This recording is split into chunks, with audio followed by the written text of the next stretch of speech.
The acceptance letter crackled between my trembling fingers, the Harvard seal mocking me with its crimson glory.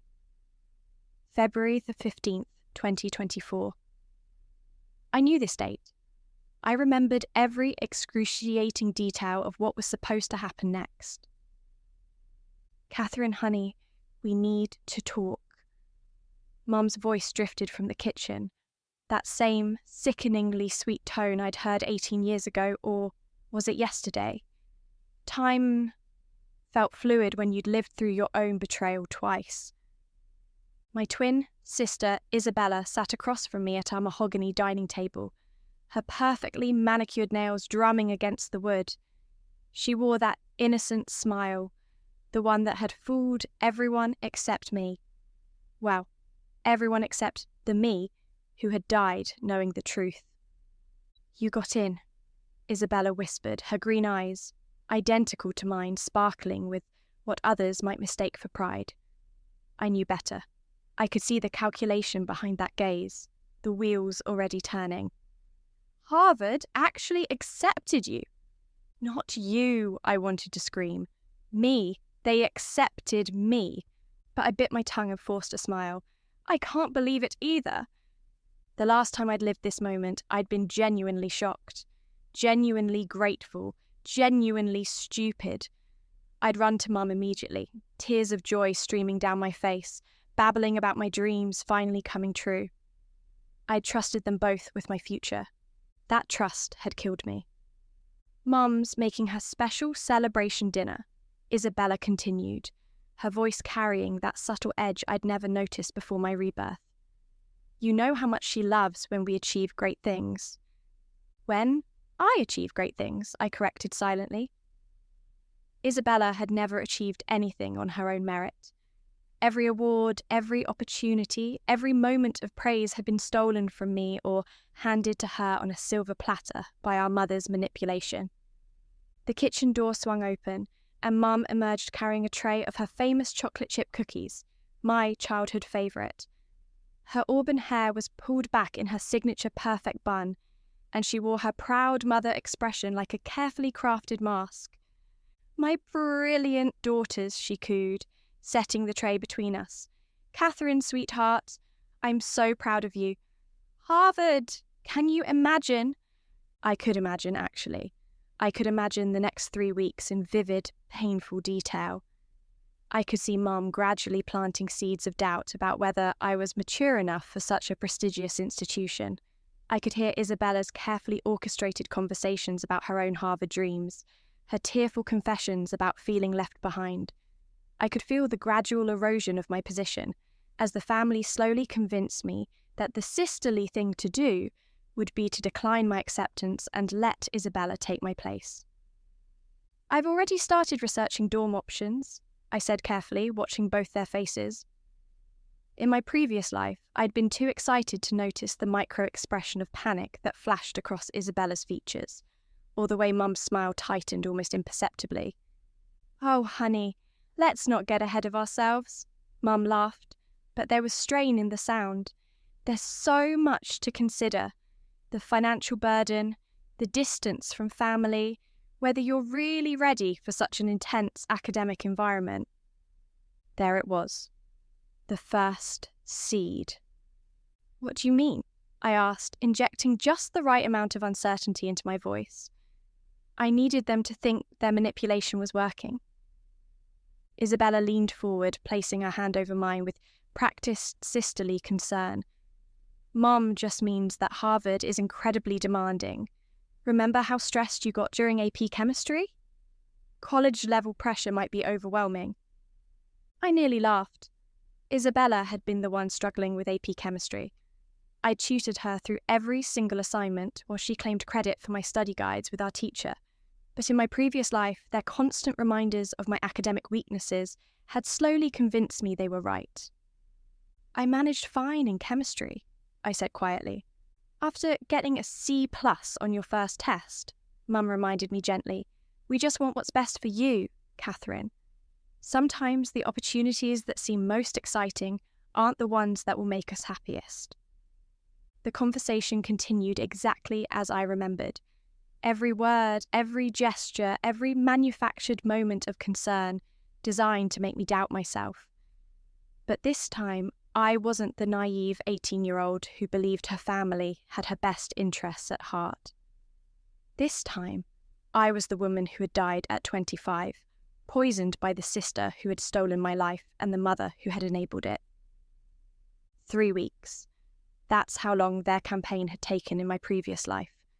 3 weeks of subtle psychological warfare until I'd voluntarily given up my Harvard acceptance, convinced it was the mature, selfless thing to do. Isabella had swooped in with her backup application, an application I now knew she'd submitted using my essays, my extracurricular portfolio, my recommendation letters from teachers who thought they were helping me. The Harvard admissions office had never questioned the switch. Twin sisters, identical contact information, similar academic records. It had seemed like a simple case of paperwork confusion when Katherine Williams declined and Isabella Williams accepted with identical credentials. I'd spent the next 7 years watching Isabella live my life. She'd thrived at Harvard using my research ideas for her senior thesis. She'd landed my dream job at a prestigious consulting firm, leveraging the Harvard network I'd built through my application. She'd even stolen David Mitchell, the boy I'd loved since sophomore year of high school, who'd promised to wait for me while I figured out my college plans. Mum had been so proud of Isabella's success. Such a brilliant daughter, she'd glow to friends and neighbours. Harvard changed her life. Meanwhile, I'd attended community college and worked part-time jobs, always feeling like I was living in Isabella's shadow. The worst part wasn't even the lost opportunities, it was the gaslighting. Every time I'd expressed regret or questioned what had happened, they'd reminded me that I'd made the choice freely, that I hadn't been ready, that Isabella had simply made better use of the opportunity. The poison had come on my 25th birthday. Isabella's engagement party to David, coincidentally. I'd finally worked up the courage to confront them both about the application fraud. I'd found evidence, emails between Mum and Isabella discussing how to handle the Katherine situation, documentation of Isabella's real grades versus the transcripts submitted to Harvard. I'd been so naive. I'd thought presenting them with proof would lead to justice, maybe even reconciliation. Instead, Isabella had smiled that same innocent smile and offered me a glass of champagne. "Let's put the past behind us," she'd said. "We're family." The cyanide had worked quickly. They'd ruled it suicide, depression over my sister's engagement, they'd claimed.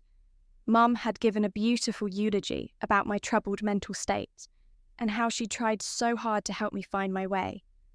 But somehow, impossibly, I'd opened my eyes 3 days ago in this very room, 18 years old again, holding the same Harvard acceptance letter that had started it all.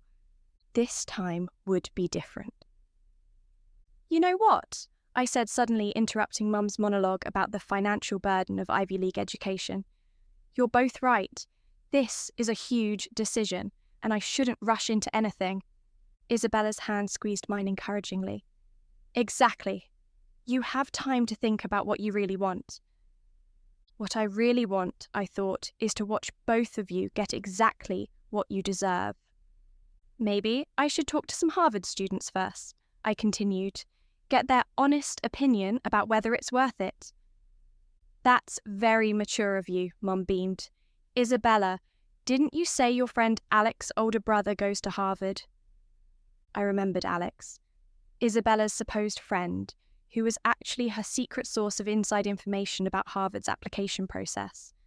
The same Alex who'd helped her craft her backup application using my materials.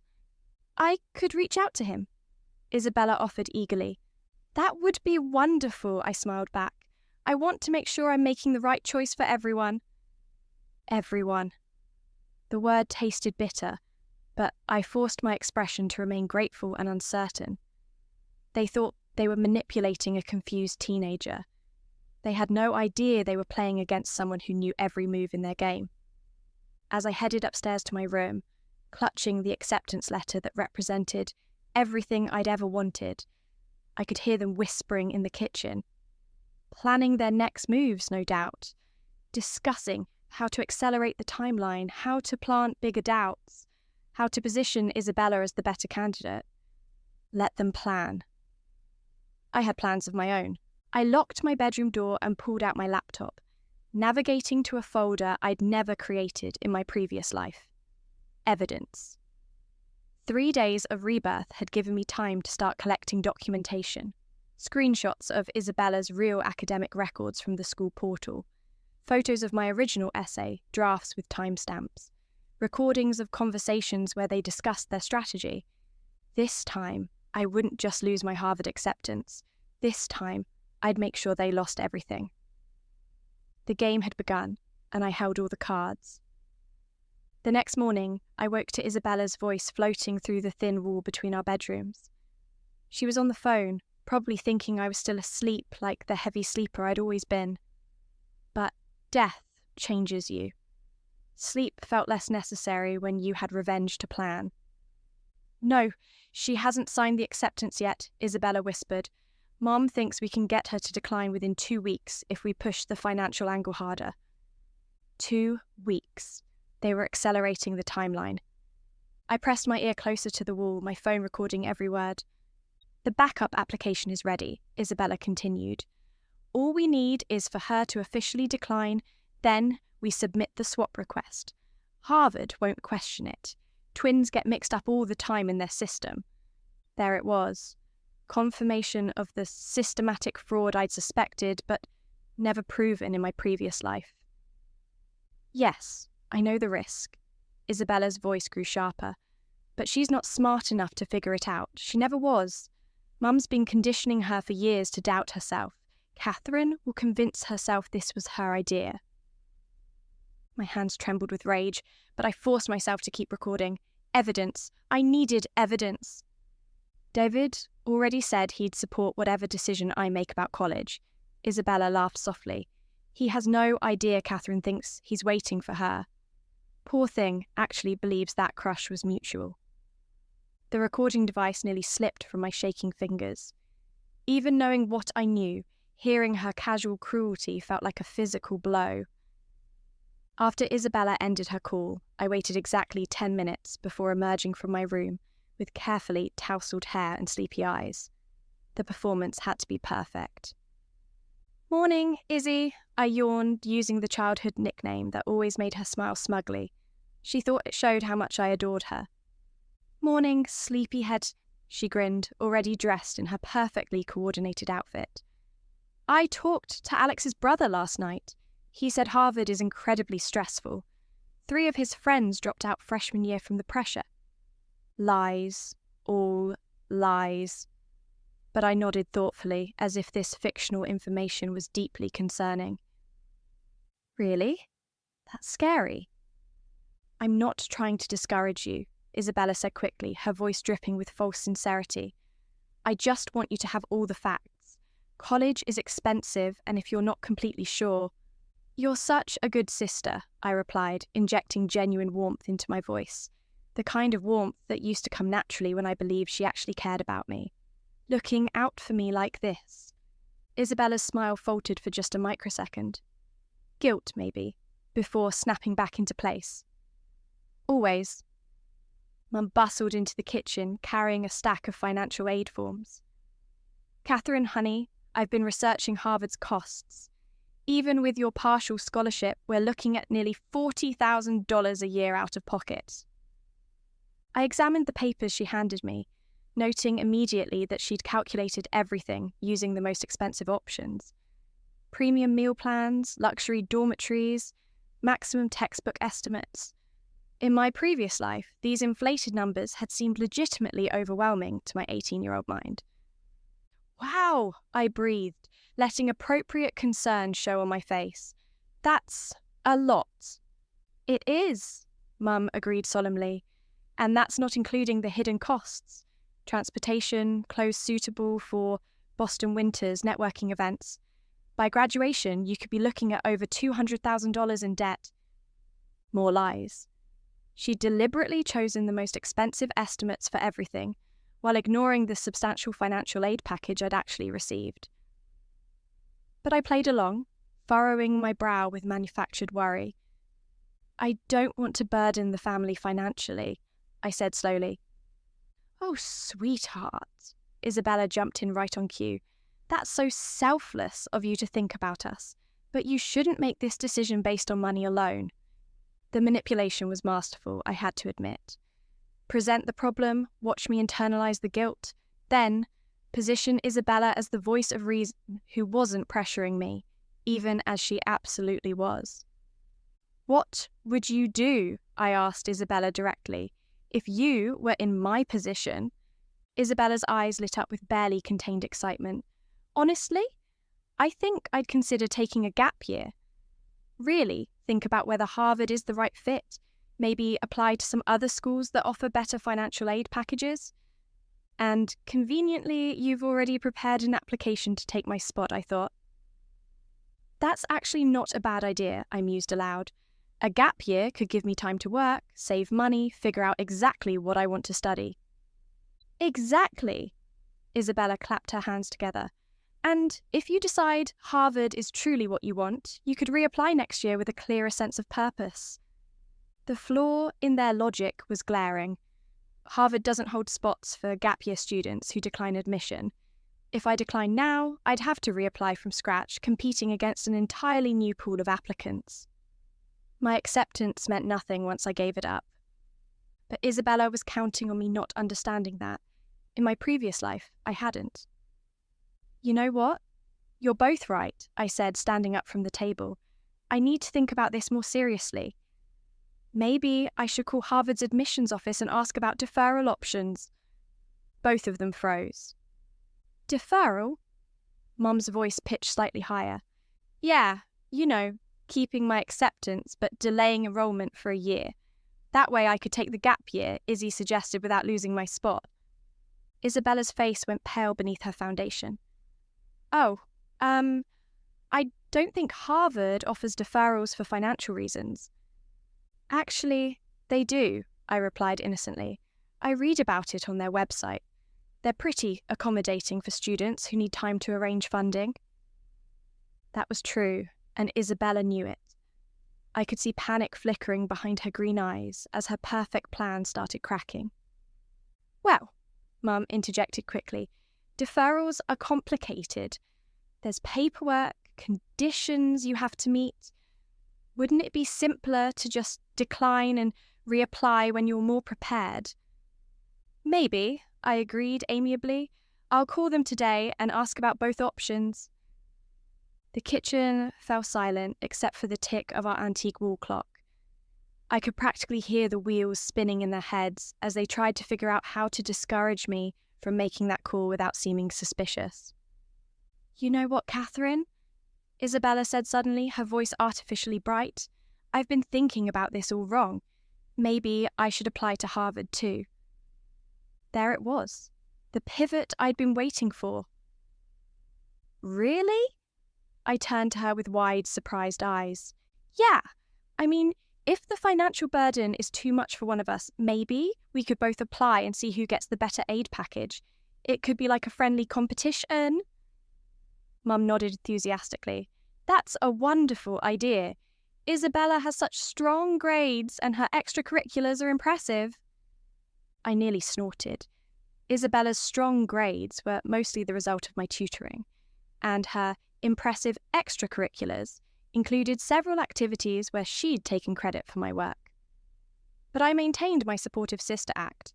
That would be amazing, Izzy. We could be roommates if we both got in. Isabella's smile looked more like a grimace. Well, the deadline has passed for regular admission, but I could try calling to see if they'll accept a late application.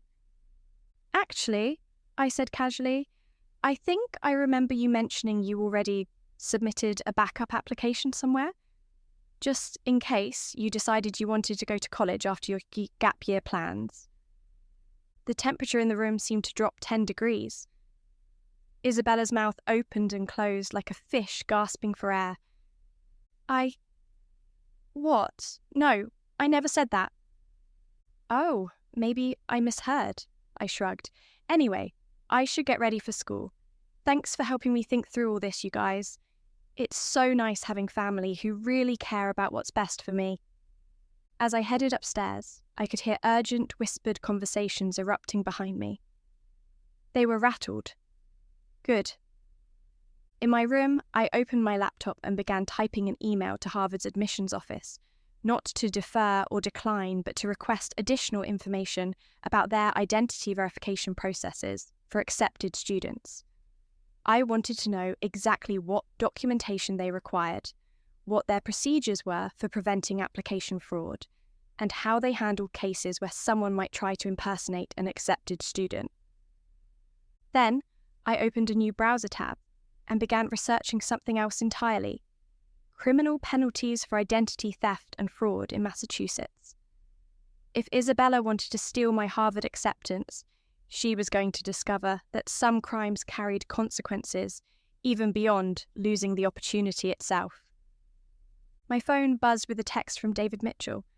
"Hey, Katherine, heard through the grapevine that you got into Harvard. That's incredible. Want to grab coffee later to celebrate?"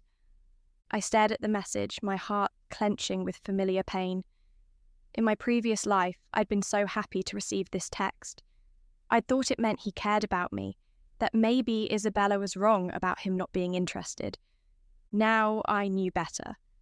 This coffee invitation was probably Isabella's idea, another way to make me feel guilty about taking an opportunity she wanted, or possibly a setup to have David convince me that long-distance relationships never worked. But two could play that game. I'd love to. Actually, I've been hoping to talk to you about something important. See you at 4. I had my own plans for David Mitchell, plans that would serve my revenge perfectly while protecting my heart from further damage. The war for my future was escalating, and I intended to win every single battle. The coffee shop felt like déjà vu in the worst possible way.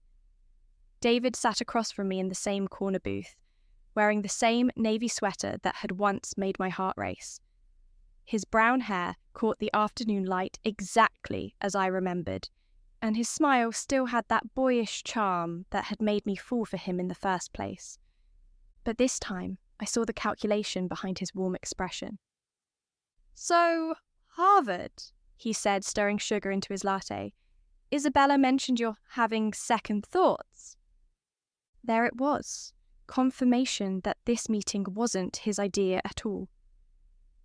"Did she?" I tilted my head innocently. "What else did Isabella tell you?" David's cheeks flushed slightly. "Just that you're worried about the cost, the pressure. She's concerned about you, Katherine. We both are. We both." The casual coupling of their names made my stomach turn. In my previous life, I'd been too naive to catch the significance of that phrase. "It's sweet that you two talk about me so much," I said, taking a sip of my coffee. "How often do you and Isabella discuss my future?" "Not often," he said quickly. Too quickly. "I mean, we're friends. Friends talk about things that matter to them. And I matter to Isabella." "Of course you do. You're her twin sister." I nodded thoughtfully, watching his face. "David, can I ask you something personal?" "Sure. Do you think I'm smart enough for Harvard?" The question clearly caught him off guard. His mouth opened and closed before he managed to say, "Of course, Katherine, you're brilliant. That's not the issue." "Then what is the issue?" David ran a hand through his hair, looking increasingly uncomfortable. "Look, I just think sometimes opportunities come at the wrong time. Maybe you'd be happier at a state school, less pressure, closer to home." "Closer to you, you mean?" His face went bright red. "I didn't say that." "But you implied it." I leaned forward, letting hope creep into my voice. "David, are you saying you want me to stay because of how you feel about me?" "Katherine," he started, then stopped, clearly struggling with whatever script Isabella had prepared him with. "Because I've had feelings for you for years," I continued, pouring genuine emotion into the lie. "And if you feel the same way, if there's a chance for us, then maybe staying local would make sense. David's expression shifted to panic. Katherine, I care about you, but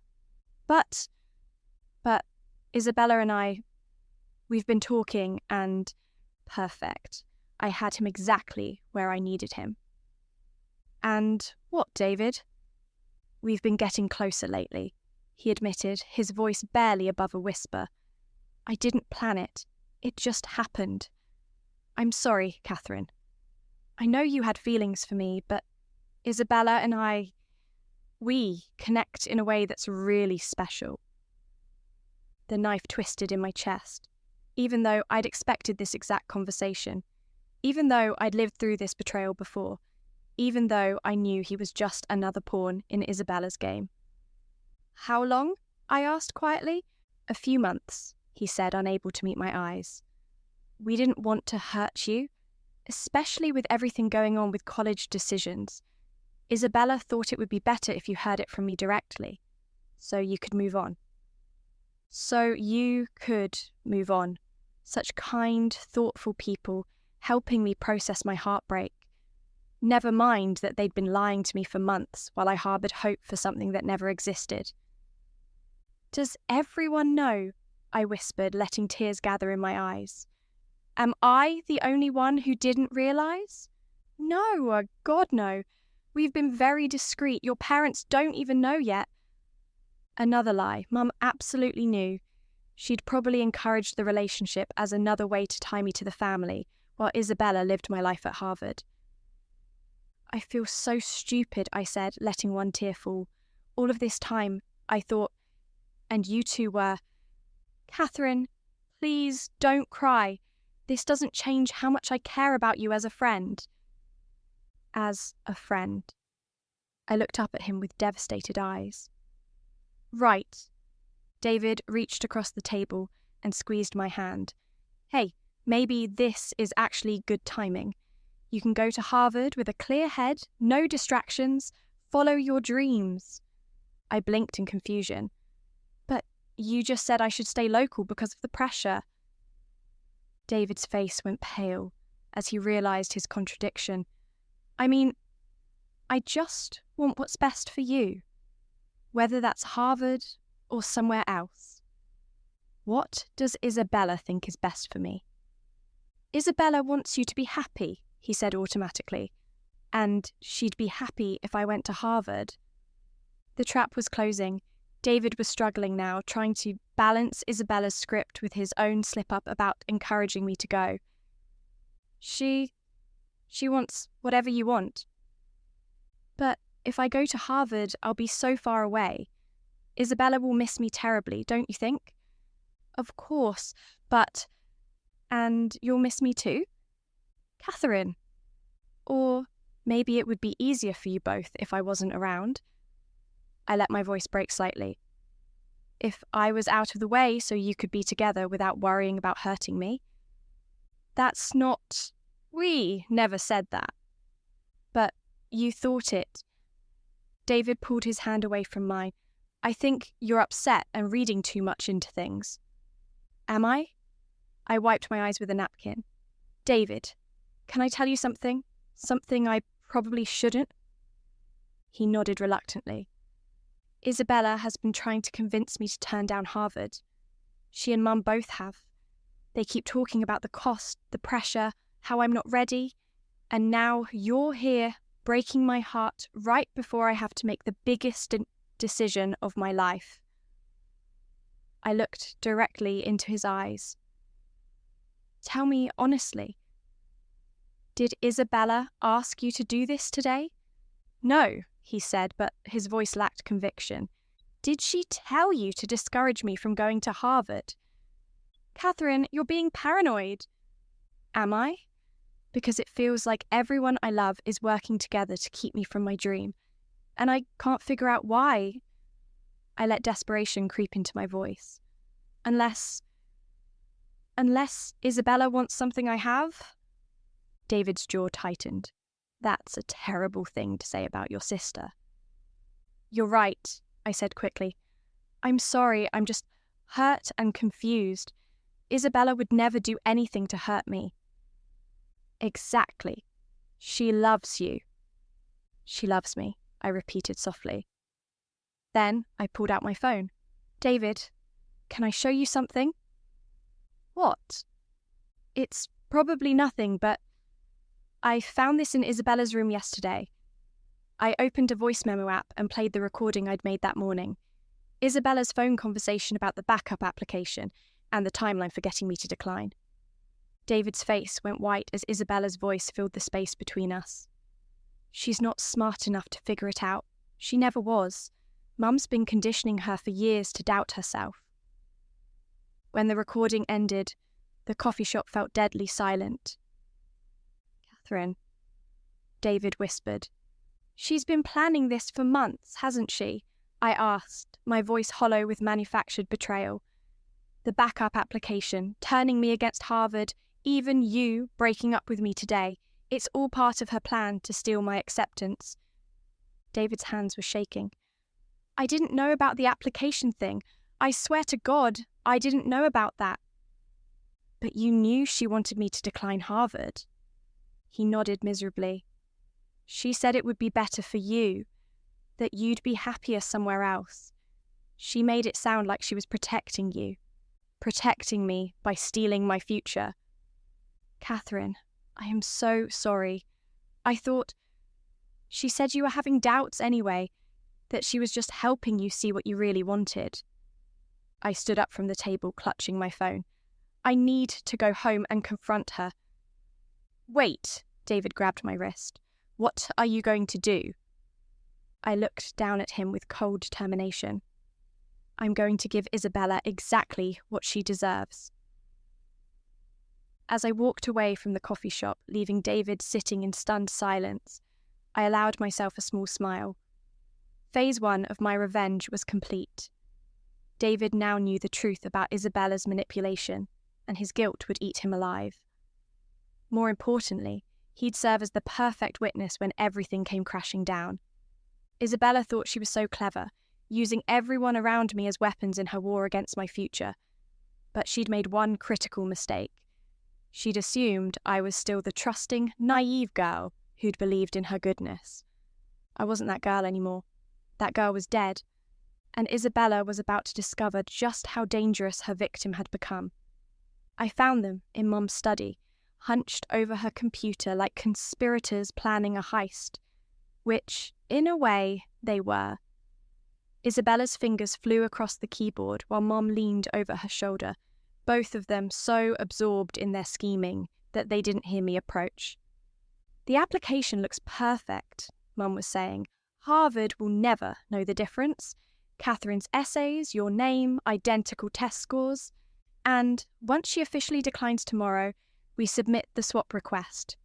Isabella finished. By the time she realizes what happened, I'll already be enrolled. I stepped into the doorway, my Harvard acceptance letter clutched in my hand. Realizes what happened. They spun around like guilty children caught stealing cookies. Isabella's face went chalk white while Mum's expression shifted rapidly from shock to anger to forced maternal concern. Katherine, sweetheart, you're home early, Mum stammered. How was your coffee with David? Illuminating, I replied, stepping fully into the room. He told me some very interesting things about his relationship with Isabella, about how you've all been working together to convince me I'm not Harvard material. Isabella's mouth opened and closed soundlessly. Mum, however, rallied quickly. Honey, I think you're misunderstanding. Am I misunderstanding this? I held up my phone and played the recording of Isabella's morning phone call. Her own voice filled the room. She's not smart enough to figure it out. She never was. The silence that followed was deafening. I watched all the colour drain from Isabella's face as her own words condemned her. Katherine, Isabella whispered, I can explain. Explain what? How you've been planning to steal my Harvard acceptance for months. How you already prepared a fake application using my essays and recommendations. How you've been systematically destroying my confidence. So I'd give up my dream, It's not stealing if you don't want it, Isabella exploded, her mask finally slipping completely. You've been doubting yourself for weeks. You said yourself the financial burden was too much because you and Mum have been lying to me about the costs. I shot back. I know what my real financial aid package is, Isabella. I know you inflated every number to scare me. Mum stepped forward, her face hardening into an expression I'd never seen before. Katherine Elizabeth Williams, that's enough. You're being dramatic and hurtful to your sister. Hurtful to Isabella? I laughed bitterly. She's trying to steal my future, and you're worried about her feelings. No one is stealing anything, Mum said coldly. We're trying to help you make a mature decision. Isabella has always been the stronger student, the more ambitious one. Harvard would be wasted on someone who can't handle pressure. There it was, the truth Mum had been hiding behind maternal concern. She'd never believed in me. She'd always favoured Isabella, always seen me as the lesser twin. Stronger student? I pulled out my phone again. Let me show you Isabella's real transcript. I'd hacked into the school system 3 nights ago. Another advantage of living through this twice. Isabella's actual grades were mediocre at best, propped up by my tutoring and projects she'd claimed credit for. Mum's eyes widened as she saw the evidence. Where did you get this? Does it matter? What matters is that Isabella's strong grades are mostly based on my work. The science fair project that won her the academic award. I designed the entire experiment. The essay that got her into National Honour Society. I wrote it. Even her SAT scores. Remember all those study sessions where I helped her practice? Isabella was backing away from me now, tears streaming down her face. But I wasn't done. And the best part, I have documentation of everything. I pulled out a folder I'd prepared, filled with screenshots, emails, and recorded conversations. Harvard's admissions office is very interested in cases of academic fraud. I called them this afternoon. You didn't, Mum breathed. I did. They're sending an investigator tomorrow to review both our files. They want to verify which one of us actually earned this acceptance. Isabella collapsed into Mum's desk chair, sobbing. You've ruined everything. This was supposed to be my chance. Your chance? My voice rose to a near shout. Your chance to steal my identity? Your chance to live my life while I got nothing? Just like you stole David, just like you've stolen credit for my work our entire lives? I never stole David, Isabella screamed. He chose me. He's always liked me better. Because you've been manipulating him just like you manipulated me. I turned to Mom, who was staring at both of us in horror. Did you know about David too? Was breaking my heart part of your master plan? Mum's silence was answer enough. You poisoned me, I whispered, the memory of my death flooding back. In my other life, when I found evidence of your fraud, you poisoned me at your engagement party. Both of them stared at me like I'd lost my mind. Other life, Mum repeated. I died, Mum. Isabella killed me with cyanide when I threatened to expose her. But somehow, impossibly, I got a second chance. And this time, I'm not the naive little girl who trusted you. Isabella had stopped crying. She was looking at me with a mixture of fear and calculation. You're insane. Am I?